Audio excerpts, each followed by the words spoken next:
Вітаю, ви знаєте, що Росія вкрала у нас історію. Русь – це історична назва України. Саме Україна має моральне та історичне право на спадок Русі. Але державність на українських землях почалася не з Рюриковичів і навіть не з Аскольда та Діра. Задовго до приходу варягів існували могутні слов'янські держави – поляни, древляни, северяни, волиняни, дуліби. І ці держави вели дипломатичні і торгівельні зв'язки з Європою та Азією, мали власну політичну організацію і культурну тяглість. Якщо ви цього не знали, вам сюди. Ми – це проєкт «Медіаполітика» і виходимо в новому сезоні. Сьогодні мій співрозмовник Таргонський Григорій Миколайович, історик, котрий закінчив Таврійський національний університет імені Вернадського та Львівський інститут державного управління при президентові України, працював вчителем історії, заступником директора, директором школи, начальником районного відділу освіти, начальником управління освіти і науки Рівненської обласної державної адміністрації, а нині очолює Ракитнівську територіальну громаду на Рівненщині та є співавтором книги «Від Русі до України. Відновлення історії», яку написав разом з іншим істориком Анатолієм Герасимчуком. Вітаю вас, пане Григорію. Вітаю вас. Отже, почну з такого запитання. На вашу думку, чому так сталося, що однією з причин руської агресії стали історичні події та інший погляд на історію столітньої давнини між, скажімо, Україною та тим, що робиться у голові кремлівського карлика? Це політика і позиція Росії базується на тому, що без Київської Русі у них немає нічого хорошого і хорошої історії. А про те, як і ви в вступному своєму слові сказали, зазначили, що Росія і Київська Русь – це навіть немає нічого спільного між цим абсолютно. Але Росія весь час живе на тому, що щось краде. Щось краде і от хоче вкрасти цю історію розквіту Київської Русі, історію слав'янських племен, хоче приписати собі і тому будує пам'ятники в Москві князю Володимиру Великому, хрестителю Русі, бо вважають його якби своїм.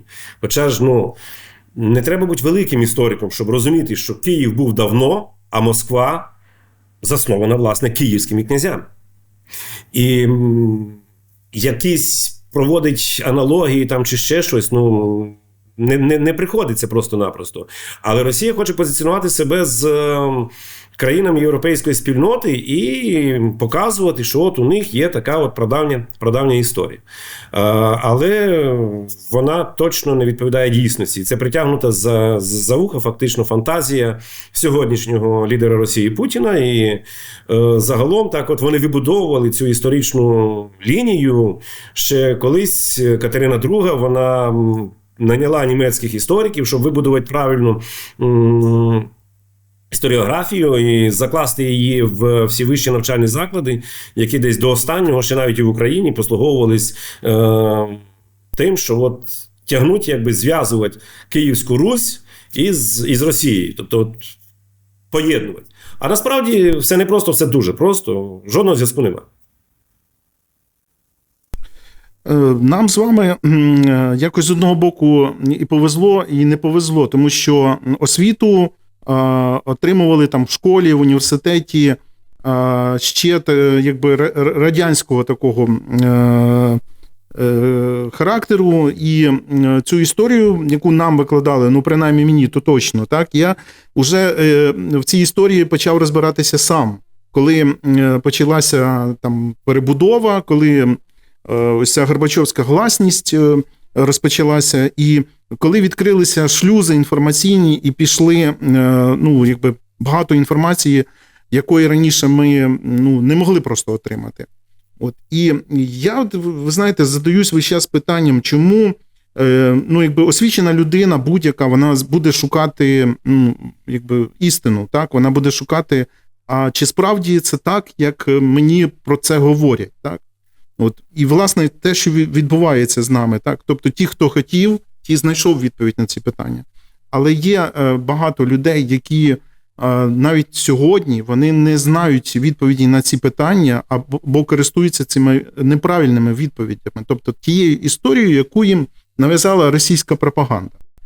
На вашу думку, чому так от відбувається в наших головах, і ви ж теж завдяки своїм посадам контактуєте з багатьма людьми, особливо зараз і волонтери, і військові там, і так далі, і чому одні можуть знайти істину, а інші не хочуть цього робити? Всього-навсього треба включати критичне мислення. Але більшість людей не хоче мислити.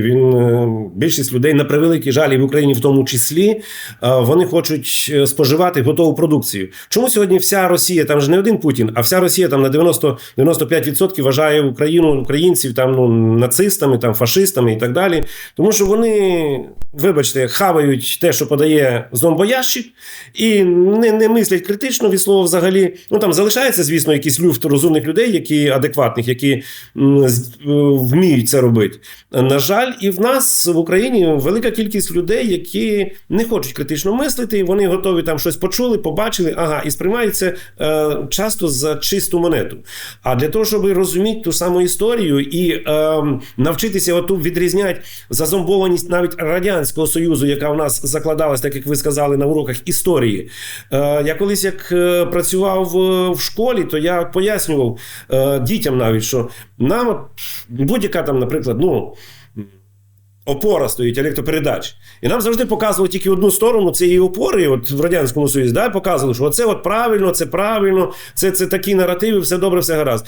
А коли ми отримали доступ з різних сторін, можна побачити і спереді, ззаді, зі сторони, коли ми отримали доступ до історичних досліджень різних істориків, досліджуючи навіть ту ж саму історію України, коли ти читаєш того ж самого Грушевського, там, Наталію Василенко-Полонська, якщо ти читаєш там Дорошкевича, там, наприклад, або багатьох інших, там, Крип'якевича, істориків, і кожен же по-своєму викладає своє бачення тих чи інших подій, які відбувалися. І це от та стара історія, колишня, не період там Другої світової війни, які там нам нав'язують.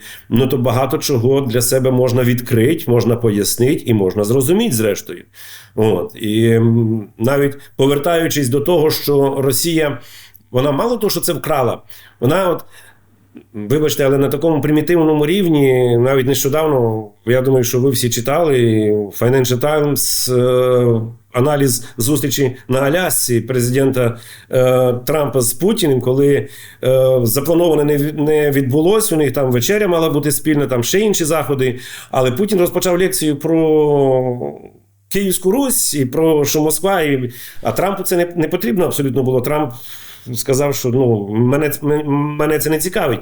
Але для чого це Путіну? Бо Путіну важливо, я ж кажу, підкреслити оцю всю річ, зв'язок. І сподівається, що і Трамп не буде критично мислити. І послухає, що Путін скаже, Путін великий, він себе вважає, який має право на істину в останній інстанції. Але насправді ж людей розумних багато. Тобто більшість, ми сподіваємося, що більшість тих людей, які, напевно, не беруть участь у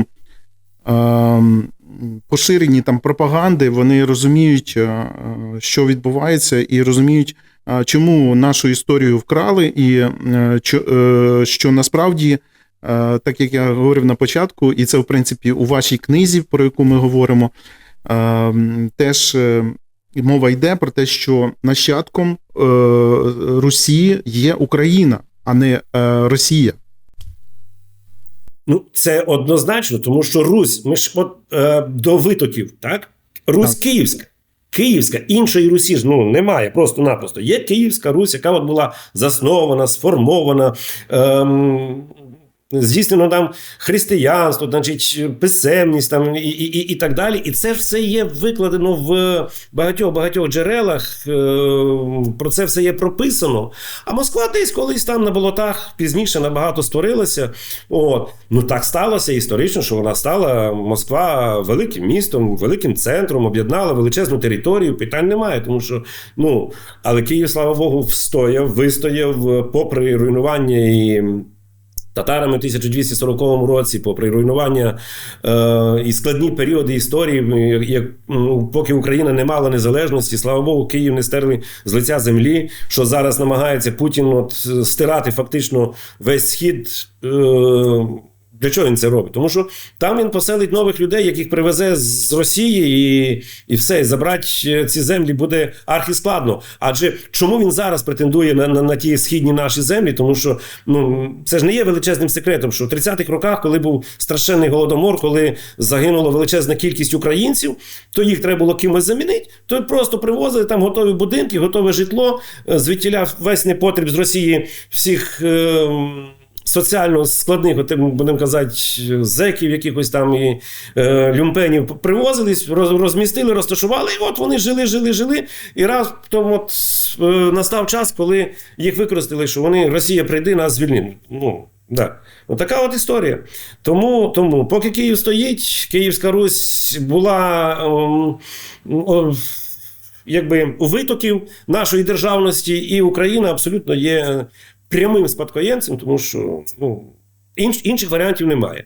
Але є от альтернатива з боку Росії, яка хоче приватизувати собі ту історію, переписати її, зробити, не знаю, з Москви там Третій Рим там, і так далі. Тобто, це все така от історія панування, щоб меншовартості надати Україні, там, недокраїна Україна там, і так далі. Тобто, це вони ці наративи в себе намагаються поширити. Їм це на своїй території, власне, доволі успішно вдається, але приємно, що от Україна, українці зараз іншими очима дивляться на Росію, яку, спитайте 2014 року, хто б назвав би Росію ворогом, правда чи ні? Ніхто не назвав би, там, умовно кажучи. Да, одиниці, ті, які там мали історичну пам'ять, якусь, які там пройшли через канцтабори, через катування там в російських там тюрмах і на Соловках. Але ж переважна більшість Росії сприймали як братній, дружній народ. Тепер побачили справжню братність, справжню дружбу. І ми всі раптом стали, ви, ми фашисти, нацисти, і ми не можемо зрозуміти, як так сталося. Ми ж абсолютно нормально, критично мислячі люди. І живемо за своїми правилами, за правилами Європейського Союзу. І хочемо бути в європейській спільноті. Тепер ми точно розуміємо, всі переважна більшість українців, мабуть, 90, вже 95%, не хочуть дружби з Росією, це однозначно. Григорій Таргонський, гість проєкту «Медіаполітика», і я хочу нагадати про те, що пан Григорій є співавтором книги «Від Русі до України. Відновлення історії», яку він написав разом з іншим істориком Анатолієм Герасимчуком.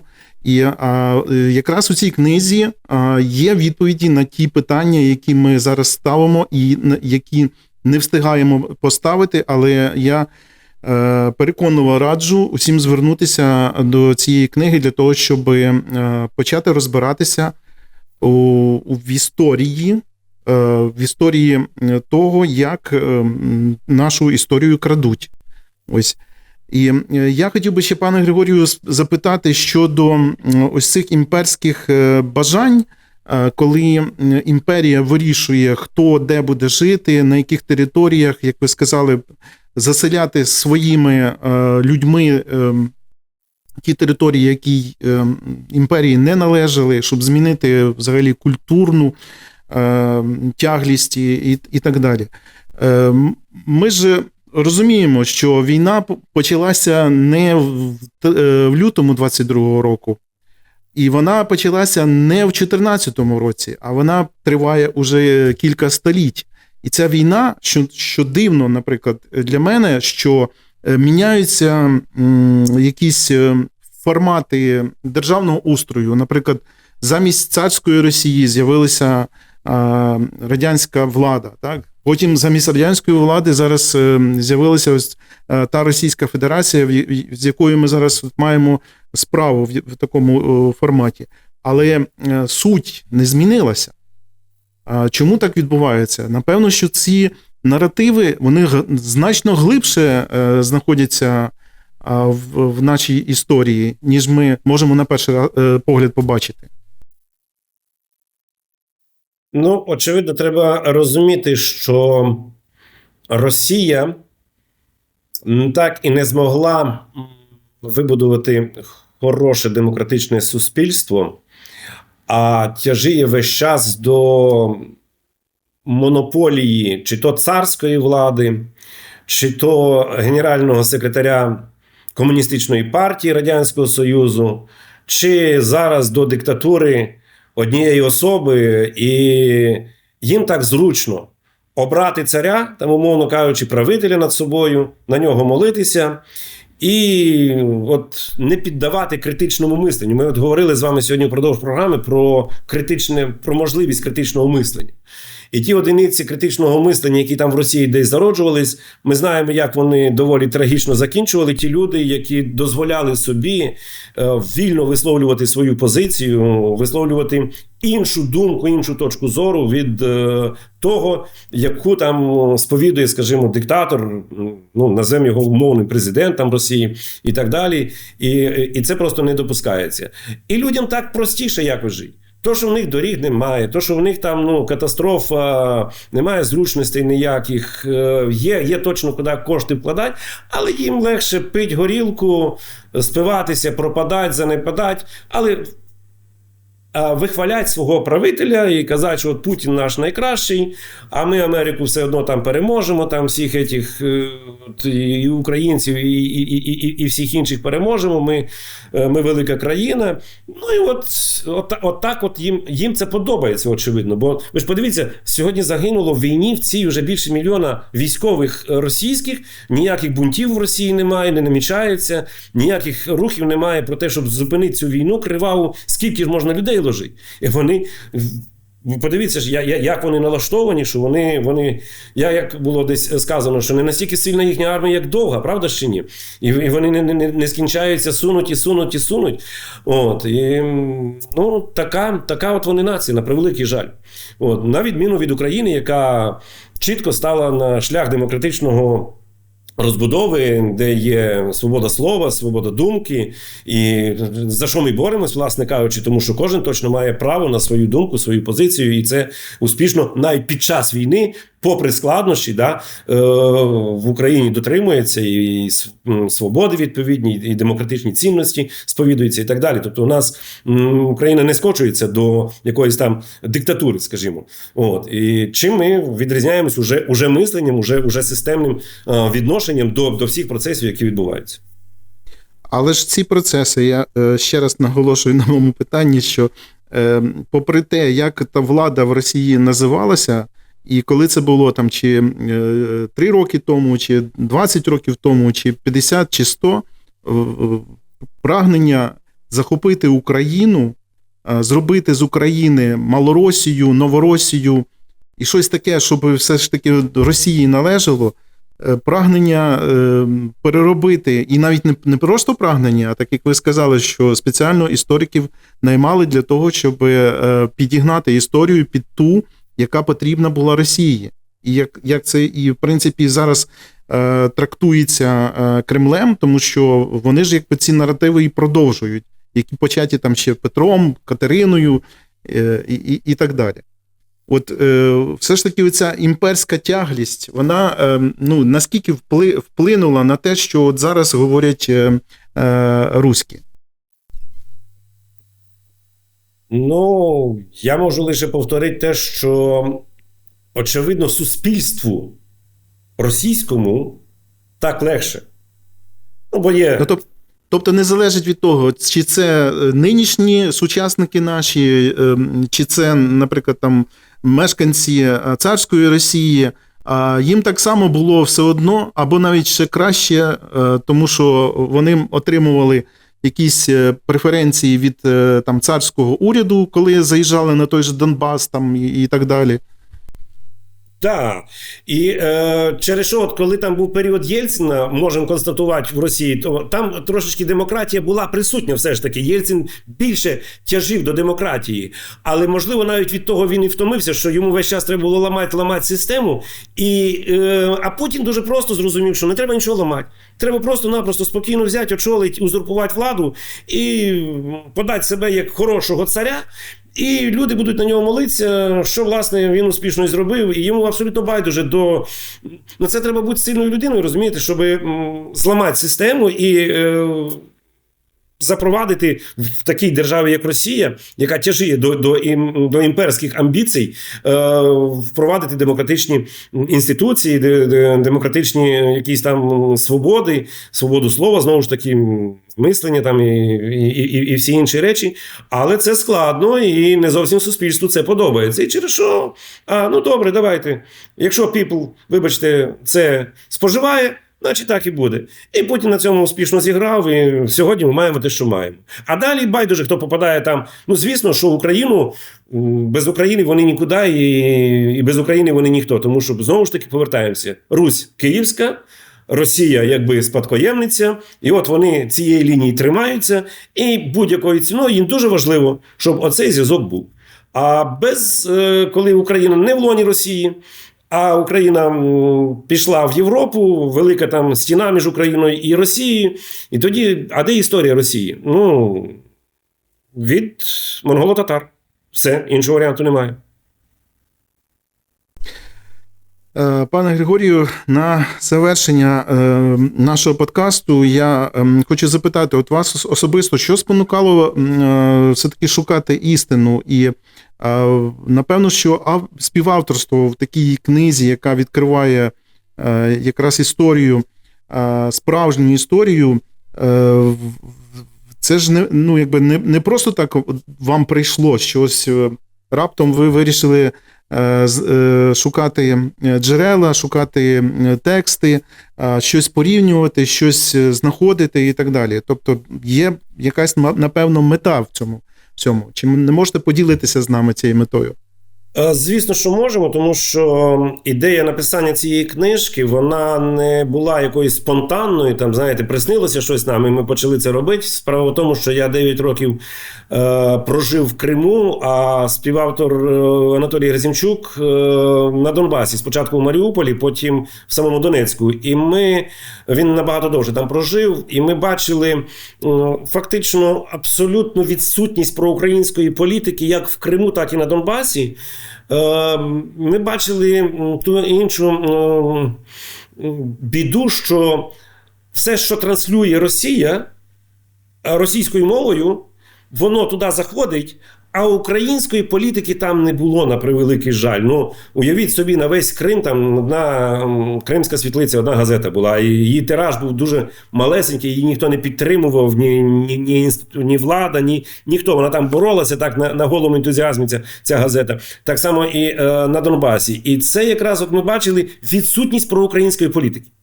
І саме поштовхом для написання, бо перше видання нашої книги було російською мовою. А щоб ми подали історію цю російською мовою, що таки знайдуться ті люди, які читають російською там, на тому ж самому Донбасі, в тому самому Криму, і вони почнуть, це розраховано на розумних людей, хто має критичне мислення, знову ж таки, да? Що не все те правда, що говорять їм по телевізору, а є от інша точка зору, і можна просто її взяти до уваги. Але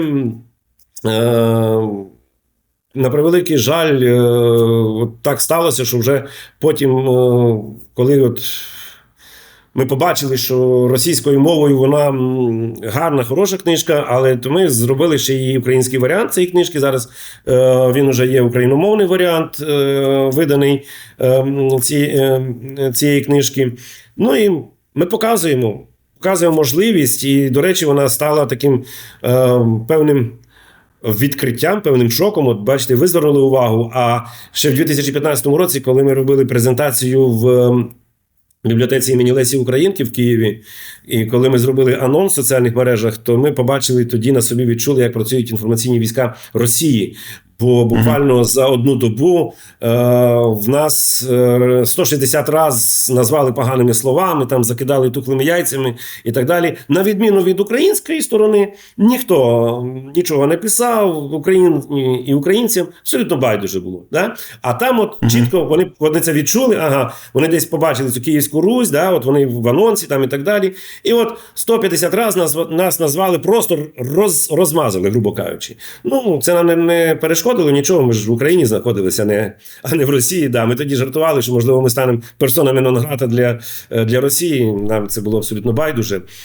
Але книжка корисна, книжка хороша, книжка перевертає свідомість і навертає до того, щоб кожен мав можливість ознайомитись і побачити ту правдиву реальну історію, яка була, яка мала місце 1000 років тому назад і по сьогоднішній день. Дякую, пане Григорію. І, шановні наші слухачі, глядачі, раджу все ж таки знайти в інтернеті книгу Анатолія Герасимчука та Григорія Таргонського «Від Русі до України. Відновлення історії». Точно там знайдете відповіді на багато запитань, які вже цю відповідь мали би отримати ще кілька років тому. Але якщо не знайшли, будь ласка, зверніться до цього видання. Пане Григорію, я вам дякую за участь у проєкті «Медіаполітика». Нагадаю, що нашим співрозмовником був історик, державний громадський діяч, голова Рокитнівської територіальної громади і співавтор книги «Від Русі до України. Відновлення історії» Григорій Таргонський. Дякую вам, бережіть себе і слава Україні!